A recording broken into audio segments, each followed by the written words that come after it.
I would like to demand once again that the Congress government in the state should implement all the 6 guarantees and the other promises made by the Congress manifesto by finding the resource of the same.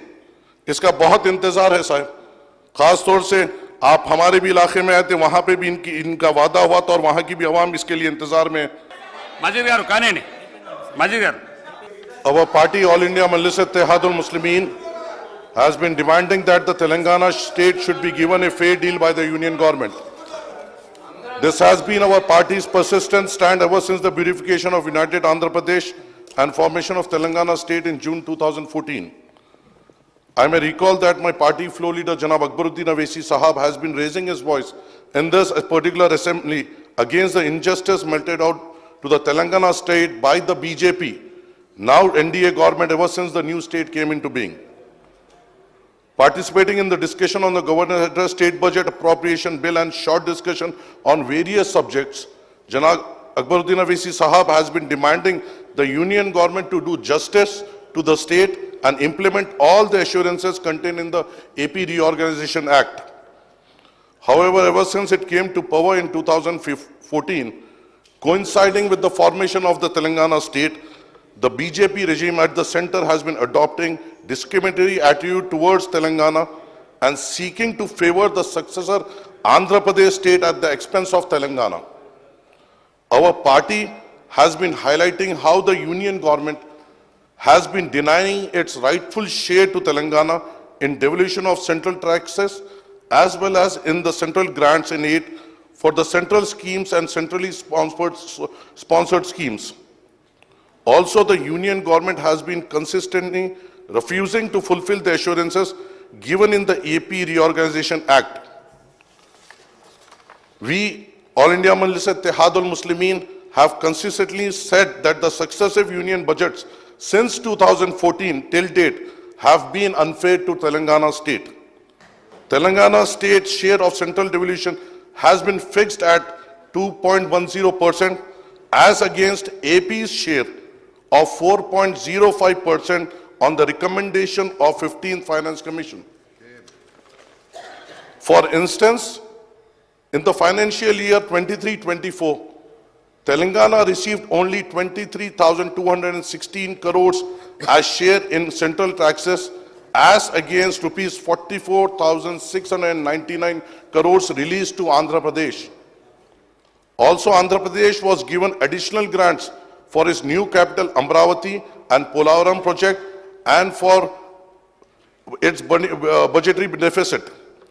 In the union budget for 24-25 presented by the finance minister, Telangana is allocated 26,216 crores as against 50,475 crores for AP. The union finance minister also made a reference to AP Reorganization Act and announced that AP would be provided rupees 15,000 crores as additional grants in the current year and similar amounts in the future years. Moreover, the union government has been targeting Telangana state by restricting the borrowing of the state under FRBM Act by curbing the loans taken by corporations, governments, undertakings under the government guarantees with budgetary borrowing of the state government. Also, the union government has been refusing to provide central grants for Mission Kakatiya, Mission Bhagarita, as recommended by Niti Aayog, as well as Palmeru Rangareddy Lift Irrigation Scheme and Kaleshwaram project by designating them as national projects on the lines of Polavaram project of AP as per the AP Reorganization Act. The union government has not fulfilled many of the provisions made in the AP Reorganization Act, including distribution of revenues and appropriation of assets and liabilities of the state government and the state public undertakings. The AP Reorganization Act made several provisions for setting up educational and infrastructure facilities in Telangana also.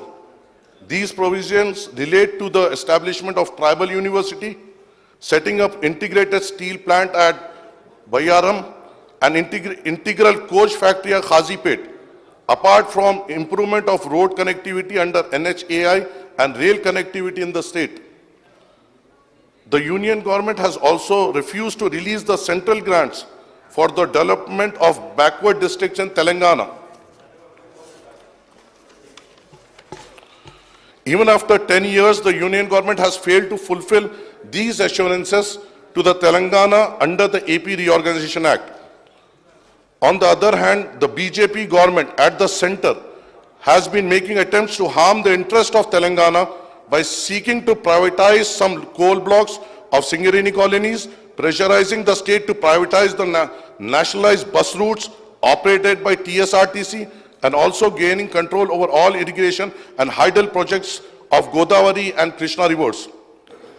Telangana state has suffered a lot on account of the union government apathy in resolving the issues relating to sharing of Krishna waters between Telangana and AP under the Krishna River Water Dispute Tribunal Act. This has adversely affected the Palameru, Rangareddy and Dindi irrigation projects in the state.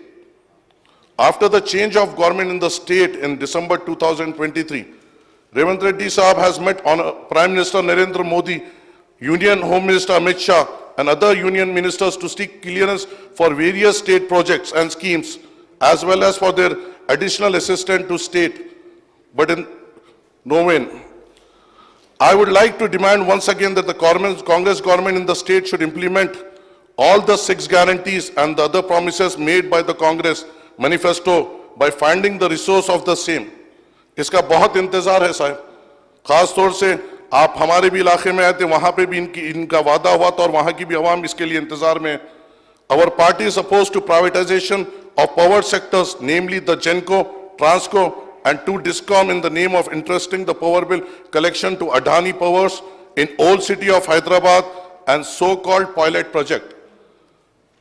We extend